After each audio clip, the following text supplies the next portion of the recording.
So I'm delighted to welcome Tara Spence with us today. So what we're looking to do is just ensure that all the people who follow us and understand something about what Kingsley does is able to understand some of the local charities that we want to support and make people known of. So Tara, welcome.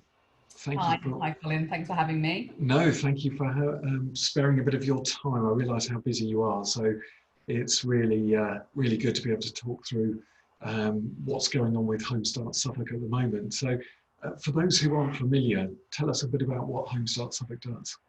So Homestart Suffolk is a family support charity, and what's really particularly special about that is the support is provided by volunteers. So across the county, we've got a team of 250 amazing volunteers who, in non-COVID times, visit families in their home, and they offer support based on what the family needs at that point. So it might be support to access local services, it might be some routines, it might be helping to kind of understand what's going on with, say, a new diagnosis that a child or themselves has had. So it's very mixed, led by the parent. So really, really positive that the parent stays in control of that support and is able to influence and say what they want from it. Obviously, during this, face-to-face visits have been suspended because obviously we've got to look at the safety of our volunteers and our families.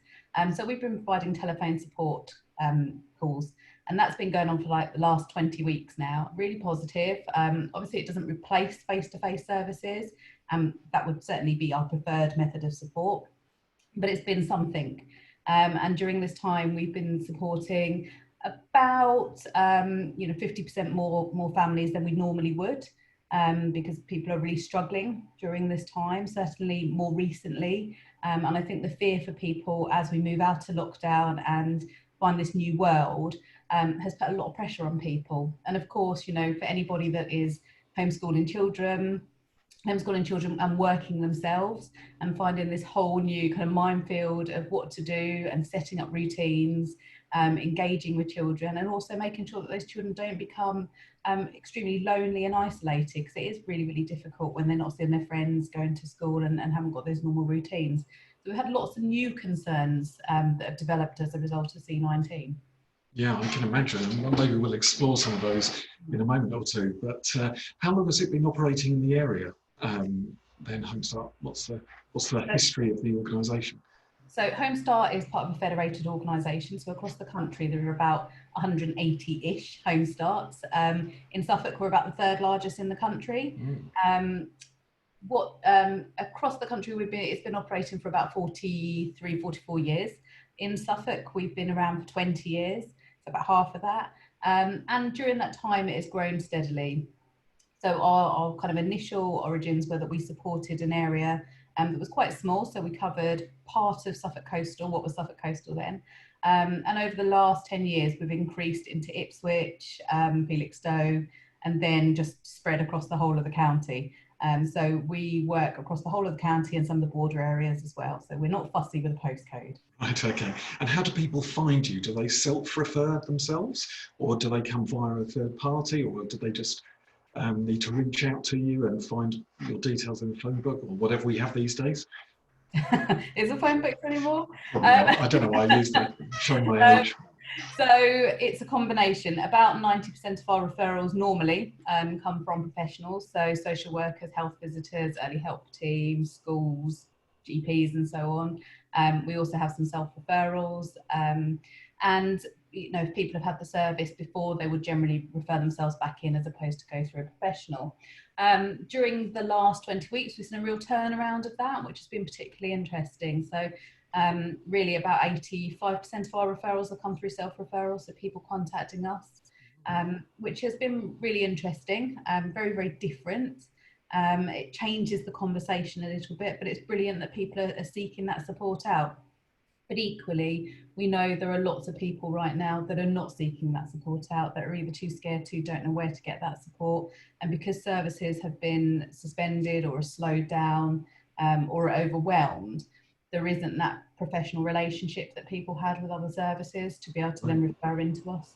So it's very different, and we need to look at how we resolve that going forward. So the spin-off of that is your concern that there are people who really need help from organisations like you that just can't access it because they're not aware, or B, well, primarily because no one's telling them about Yeah, that's it. And when we start to look at the referrals that we're getting at the moment, it's almost like it's a new group of people that are suddenly needing the support because of everything that's gone on. All the families that we would have supported historically are not kind of coming to us for that support because they're very much used to that kind of entry into the service that relies on a professional. And because that hasn't been there, they're not sure then how to engage with that service. So we've had to do a lot more work about going out to the clients it. and trying to ensure that they know, we're open, come to us if you need something. Yeah. And that has increased, which is why we're seeing, a 50% increase, in the referrals we're getting, but also with everything that's going on. Yeah. But we know that we're not reaching everybody. Yeah. So we've got to try and resolve that. So are there unique situations that have cropped up because of what's happened, because of lockdown in the last 4 months? People finding specific things that perhaps you never were dealing with in great numbers previously? I think the whole homeschooling issue has created a ridiculous amount of stress. And I think whilst there have been some really good communications from some schools to explain that actually there isn't a requirement to do absolutely everything that was sent out, other schools didn't have that communication with the families that access their education setting. So people were very, pressured by that. We've also got, the increases in cost of food, the fact that, certainly during the lockdown phase, supermarkets were saying, don't bring your child to a supermarket. Now, if you're a lone parent with a child, how do you access that supermarket? And, it's not as simple as saying, well, do your shopping online, because there's a £40 minimum cut-off or minimum spend, which many people do not and don't have the finances to do, or they don't have a credit or debit card to allow themselves to then, undertake that online shopping. So that put a lot of pressure on those that, could, go into supermarkets, didn't want to, they were scared to, they weren't sure what was going to happen. There was a lot of social media negativity around taking children into shops, and so people felt that they couldn't do that where they had to. So it became, very reliant on other people in the system to be able to access food, and that's a difficult place to be in, to ask for that help if you don't feel that you want to. So how have you been able to help in situations like that? So really a combination where people are really genuinely unable to go to a supermarket, whether they've been shielding, whether, for whatever reason, we've been able to access food bank support. We've worked really closely with a number of partner organisations. We also have an ambassadorial team, and they've been absolutely brilliant about accessing food parcels and then getting them delivered out to families. Which has been really, really important and in a timely manner, because if you say, I'm struggling today, that's when you need the food, not in 4 days' time, when that, route goes round. So, yeah, that's been absolutely wonderful. We've also, just reassured people, because actually sometimes it's fear over anything else, and just checked with supermarkets, actually, can someone bring, if they're a lone parent, bring their child to your supermarket? We've got a parent that's really worried about doing it. If they come along, is there somebody they can come and talk to if they get concerned? So it's some of that reassurance, some of that practical support, a combination really. Okay, so some of it is actually dealing with misinformation or misunderstandings that people have had of some of the grey areas that perhaps we've had over the last few weeks. Yeah, and of course, in terms of education, the other issue that we've had is that lots of people didn't have the IT set up for home learning. There might be one iPad for a family of 6. Or one laptop that has a iffy internet connection. So for all of that work to then be placed online was really challenging. So we've worked really closely with the local authority and with Suffolk Libraries. They've been brilliant about resourcing some iPads, laptops and so on for families where there has been concerns and they haven't been able to educate their children because of that. And we've been able to take those along to families, loan or donate or whatever's really needed, so that those children and young people can undertake their schoolwork. Goodness me, yeah, that's a massive issue, isn't it? Yeah, just judging from my own son, everything is, he's getting emails at work and so on. But yeah, goodness, that's amazing. So that's a big issue that perhaps we're not very familiar with. But of course, that's only the people who you're seeing. So is there a wider need in the community for these types of solutions?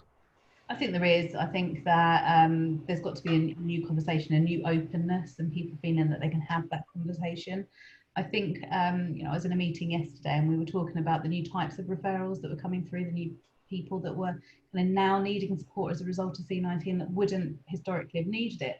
One of the members of the health service said, for us, it almost feels like it is the real second wave, this whole new group of people that now need this support.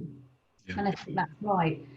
What C19 has done is provided a whole new level of need. And that's without us even having, the real hit from the financial implications that we're about to see. And we know that many of the families we support, not just those that are, the most vulnerable, but those that are Black minority ethnic, those on low or tenuous income streams, those in tenuous tenancy agreements, are going to be hit more by the recession than other families. So it's really disproportionate the impact they're going to have. So we haven't got that yet, and we're already seeing this new need, this new level of need, and emotional need as well. Mental health needs are, absolutely growing through this. And certainly, there's been a magnifying glass where there have been problems. It's been made so much worse. So how have your resources been able to cope with all these new inquiries that are perhaps very different to what you've been used to seeing? Well, let me say the positives first, and then I'll go on. Because of course, the thing is, when everybody's working from a home setting and not doing visits, we suddenly start to save a ridiculous amount of time on mileage and travel. And with 250 volunteers, I'm sure you can try and work out, what they do in terms of mileage. If I had to plot them on a map in a week, it would look quite messy. I'm sure we really do contribute to the carbon footprint of Suffolk quite a lot. So we've had some time savings, which means we've been able to reallocate some of the volunteer time to supporting additional families. It's slightly less time, or quite a bit less time, to provide a telephone call than it is to do a face-to-face visit. In addition, we planned really, really well for this. The planning started at the first signs of something happening, on the other side of the world, and we started to think, how could, if something happens, what can we do? And we already had quite a few plans for any form of pandemic that could take place. What we knew right at the beginning of this, we looked at our kind of our group of volunteers, and 250 volunteers, and we knew very well that some of those were going to be extremely impacted by the situation. We surveyed volunteers and asked lots of questions early on, and we had an idea that we'd probably lose about 1/3 of our volunteers to their vulnerabilities. Now, that was a big concern for us, for an organisation that is absolutely reliant on its volunteers. So one of the first things we did at the beginning of this is we moved our training course and our recruitment all onto online services, so we were able to virtually train people. It's not perfect, but for telephone support where there's slightly less risk, it works. So during this, we've been able to train enough volunteers to mitigate the loss of any volunteers that we would have. And they've been offering support to families. We also went out to our existing volunteers and said, what can you do? Help us out. Is there anything extra you can do? And our volunteers are wonderful anyway. But they came back to us and said, yes, here's an extra kind of 150 hours you can have straight off today between them. So we knew we had that. So we were able to offer that to the NSFT, to the CCG and the health authorities to say, we know that you're going to see, people that are very much in need. How can we help you? Here's kind of we'll loan you our capacity. And so we've been working with the CCG for the last couple of months and been gaining a new kind of range of referrals through the Emotional Wellbeing Hub. And we've also been able to advertise our services, on our own kind of social media and so on, so that people can self-access those. So yeah, the capacity in terms of our volunteers has not been massively impacted, but only because we planned and were able to mitigate against that. In terms of funding resource, now that's always more of a complex thing, isn't it? In normal times, we have a really close handle on our cash flow. As a charity, we're extremely prudent. We plan, and it's always glass half full. We always plan for the worst. So we have a really strong reserve pot in case there's a problem. Our budgets are quite tight. And we always then, save money on the budget somehow, even though they're ridiculously tight. But during this, it's been really hard to plan. That planning has just gone out the window because we don't know what's going to happen. We don't know if there's a second wave. We don't know, what the impact on staff would be, on different services and so on, and on all the contracts and grants that we had, what would happen to those. We negotiated really early on that we would still be able to deliver almost all of our outcomes but in a slightly different way. So most funders were quite pleased with that. We've been able to access quite a bit of C19 emergency funding, which is great. But then the problem is it creates a real false economy. So right now we've got all these funds that are available. There's 60,000 from this available, and there's 20,000 from this available. Not just to be clear, we didn't get all these. But there's the government are talking about here's 4.5 million for loneliness, here's this and that and the other, but it's only for 6 months. Yeah, so it's short-term, complex pieces of work for a very short-term period. Yeah. It's very concentrated, and it does, you'll have a spike in cash flow, a bit like we're getting it with the country at the moment with lots of the initiatives. We're seeing a spike in spend and a spike in cash flow, but we expect it will drop off rapidly. And at this point in time in the year, if this hadn't happened, we'd be seeing lots of new funds starting to open. We'd start at this point to start planning the income for the next year, and start applying for those funds. All of those funds are currently closed. There are no normal funds available at the current time. They're all COVID emergency funds. And the difficulty is that for many of the people that we work with, the emergency has already happened. Yeah. They don't need emergency support. They need funds for the new normal. And this situation for them is going to be around for a very long time. It's not going to be over and done in 6 months. So we need to start planning for much longer term, and the funds need to open up to allow that. So are you already in a different phase then from how you were maybe 2 months ago, 3 months ago when there was complete lockdown? Is there a sort of a different aspect that you're now moving on to of seeing how things work from here? Yeah, absolutely. And I think for many of our families, even though lockdown has ended, actually the situation hasn't. So in terms of their emotional needs, in terms of their fears around re-engaging, and this is a group of people for many that have already struggled to engage with things, with services. So it's even harder with everything that's happened. So yeah, it's a new situation. We done some surveys, I'm taking some surveys with our client groups, many of which tell us that they're still very, very scared about re-engaging to a face-to-face visit, although they want it. They don't feel comfortable as yet. They won't feel comfortable with that until school restarts and they can see that almost normality happening. So we're then planning our telephone support services on top of face-to-face services for the next 12 months. But we need the funds to be able to continue that. And because we work in kind of almost 6 monthly cycles with our families, we need to know that we've got the funds when we start working with them to complete that piece of work. It's really unfair when somebody has taken so long really coming to you, and emotionally it's really challenging to admit that you need help from a service. For us to kind of go 2 months in, we've run out of money, goodbye, and that does more damage than doing anything in the first place. So we've got to make sure that we've got the funds to sustain that service in the long term. And yeah, the things that people are facing now are different to lockdown. It was almost like it was a bit of a game. It wasn't real during lockdown, but now I think the reality has hit lots of people, and as the furlough scheme has started to ease off and people are coming off furlough, and the part-time allowance is now starting, people are beginning to lose their jobs. Certainly those that work in certain industries, and employers, for those that are in very tenuous jobs, to begin with, employers are being quite, in some ways unfair, and people just can't plan.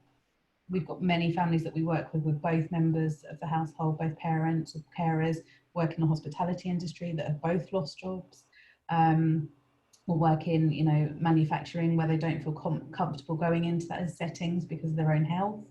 And so, it's very scary for lots of people that we're supporting. So how do you plan for that, and what are you able to do to help? I think it's about, we try and be as flexible as possible, and it's about listening to families and listening to what those needs are, and not making any assumptions. Lots of people just want to talk. That's they haven't had anyone external to their household, external to that bubble that they've spoken to, and those that they do speak to within that bubble are facing similar. So they want to talk to somebody that's outside of that circumstance that they can talk to and get some reassurance. Also some signposting, so we can signpost people to CAB, to Mind, to lots of other organisations where they may gain that support. But also being extremely flexible. So we have, we're flexible in terms of our support normally, but we've even widened that during this. So, pretty much any time from 7 o'clock in the morning. I don't know if anyone is up at 7 o'clock in the morning anymore. I think with all meetings suddenly start at 10 does indicate that we've got a slightly later start time, doesn't it? Only just out of pyjamas at 10. Yeah. I had a networking thing last week and someone said, we're doing a 7:45, and honestly I thought, oh my word, I don't think I've seen that light of day. To the system. That's painful. But yeah, so we're kind of opening really our support from 7 o'clock, which is when children are still up at that time. Yeah, sure. Yeah. Certainly the younger ones, not the teenagers. Yeah. And we've taken that through to around 9 o'clock in the evening. Right. So we can get past that bedtime, certainly for the younger children. Yeah. Many families, many parents that need to talk really do not feel comfortable, which is right, rightly so, talking in front of their children and worrying their children. Yeah. And we also need to think about those children that have witnessed and experienced those situations. And it is, children listen to everything and they take everything on. And it's a bit like Chinese whispers. They hear what they want to hear, and it's really worrying. I've got an 8-year-old that came to me the other day and said, Mummy, I'm really, really worried about our money. And I said, well, what do you mean you're really worried about our money? Well, we haven't got enough, have we? She's saying, we really haven't got enough. I don't think we should go on holiday. And I said, well, where have you heard this from? And she'd been listening to one of my finance calls with my treasurer about the charities' money. And we were talking about the impact of charities in Suffolk, and she'd taken that and kind of been worrying about it for 2 or 3 nights, and then finally come to us and gone, I'm really, really worried. Yes. So, if you think about that, where that those conversations are taking place on a wider level within the household, children are going to hear that, they're going to get worried, and then they're not going to have someone to talk to because they don't feel that they can talk to their friends that are extremely stressed, and that's just going to manifest worse as time goes on. Yeah, and that's why as we're now entering into what is officially school holiday period, then again services are probably only going to be 6 weeks away before they could be seen at the earliest, I guess. Yes. Yeah. And I think there's so much fear about going back to school for those children and young people. They're scared of what it's going to look like. They're scared those friendship groups have waned over that time when they've not seen people. They're fearful they're going to get lost, because they're in different bubbles. They've got to move around the school. They're scared they're going to get told off if they go left when they should have been right, and so on. So I think there's a lot of fear about that school return. Yeah, but as you say, it sounds like talking is the solution, or at least being a listening ear. So what are the things that you're looking for? What support do you need across the county?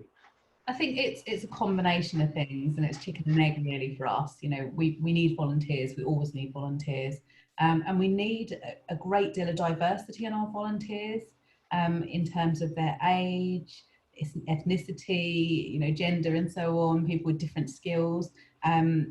Really, we'll always do the DBS checks and the reference checks. So as long as you can get through that, and you've got kind of the right attitude, and you want to be there to support people and listen. Then we want to talk to you. It's a matter of what your background or experience is.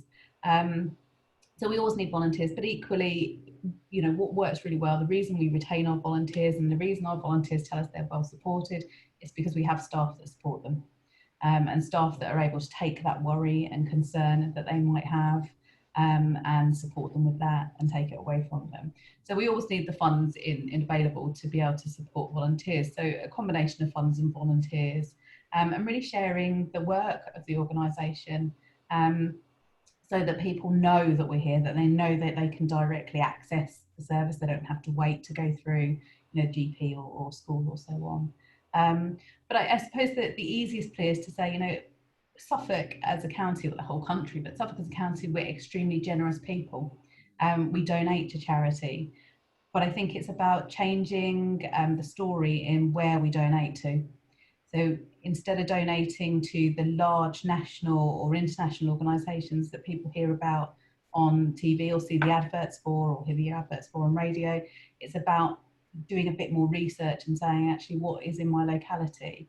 What is going to, personally affect or improve the lives of the people that I work with, that are my friends, that are my family, and donating locally, because we raise a lot of money as a whole in Suffolk for charity. Almost 95% of that money goes out of the county, and that's really scary. And whilst there's nothing wrong with supporting charity in general, that charity starts at home kind of mantra is true. And I think even more so now when you see things like the closure of Age UK Suffolk, that reality gets very close to home, doesn't it? You can see actually this is what happens if we don't support our local facilities, our local services. And in the same way as we believe that shopping local is really, really important, and we see it, don't we, every day. You can't go past something, on a daily basis without seeing something that says, shop locally, support your local, shopkeepers and so on. We want to do the same with charity. We've got to donate locally. Yeah, I think you're right there. I think we've just got this perception that it's broadly true that Suffolk's very affluent and there isn't any deprivation, or that it's very, very low touch, light touch, little there. But yes, you're right. Obviously, every family who needs the help needs the help. And yes, I think it's very important for us to focus on the needs that we have in the county. So what about you then, Tara? How did you get involved to what you're doing now, and what stimulates you to drive through these really tough times that we're having at the moment? So I've been working for Homestart Suffolk for astronomical 14 years this year, which on reflection, that feels like a very long time. But it's been absolutely brilliant. I joined the organisation, and previous to that, I was working in mental health and learning disabilities with adults.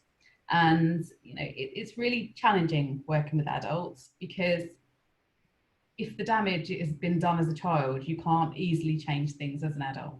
And so it can be very frustrating, very hard to see the impact that, those early childhood support lessons and so on, and parenting, the impact has on getting things very wrong for adults. So when this job came up, it was absolutely brilliant. I was a new mum, I think, at that point as well, absolutely thinking that parenting was the greatest thing, with its challenges, and I could absolutely see where a charity such as Homestart could fit in. So I was very lucky to get the job all that time ago. I'm not quite sure if I reflect how on earth I got the job, with me thinking I was a really good parent 14 years ago, but actually the truth was pretty shocking and had no idea. And at this point in time, I'm not sure I have any better idea. Well, there's no instruction manuals, is there? Yeah. So, I mean, I think what motivates me is it's a number of things. The change, we've been the flexibility of working in the third sector and being able to respond really quickly to need is just amazing. I've worked for commercial organisations and in the public sector, and the difference with the third sector is, although you can in some ways be perceived as the poor relatives because of the funding and so on, actually the response time is amazing. There's not the levels of bureaucracy. Obviously we have a board of trustees to make sure things are done properly, but if we see that there is need over here, we can do something about it, and that's just amazing. And I also think, for me, the amount of support and engagement, involvement of volunteers is just unbelievable, really. I mean, last year, something like 53,000 hours of volunteer time donated to our organisation. That's mad. Yeah, that's really, wonderful. really it is. And I also know that if I went out to those volunteers and said, as we did at the beginning of this, we're in crisis, guys, come and help us, I'd be able to, add another 25%, 25, 30% onto that easily.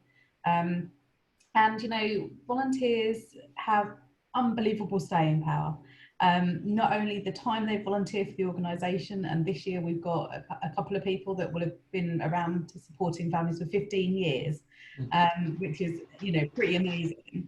But also, the retention rates, they, are brilliant.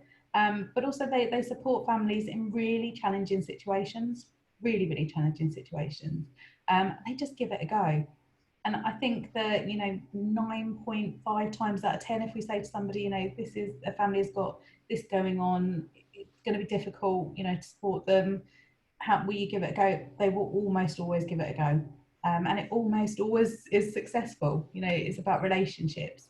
And the feedback from families is amazing. You read things, you get told things.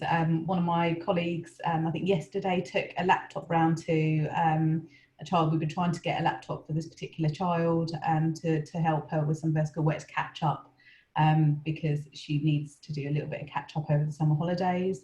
And poor child, I'm not sure I could get away with that, but this girl does.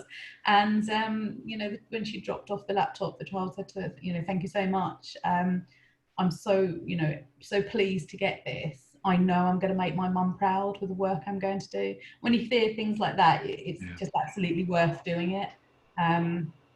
So really important. So much to motivate you working in the third sector, but also equally so much to frustrate you. With any job. Yeah, well, you certainly seem to do a wonderful work, considering, as you say, that you're working on quite a tight budget to be able to impact that many families around the county. It's absolutely phenomenal. So, yeah, on behalf of everyone who supports you, thank you for what you do. And I'm sure those who receive the benefit of your hard work, then they would also say the same. So I think it's a real privilege to have an organisation like yours working in Suffolk and making such a difference. For us, it's that privilege of just going into families' homes and being allowed to do that. For any of us, inviting somebody in, it's a really big challenge to open your door and say, come and take me warts and all, really, and I need your help. But this is the situation we're in.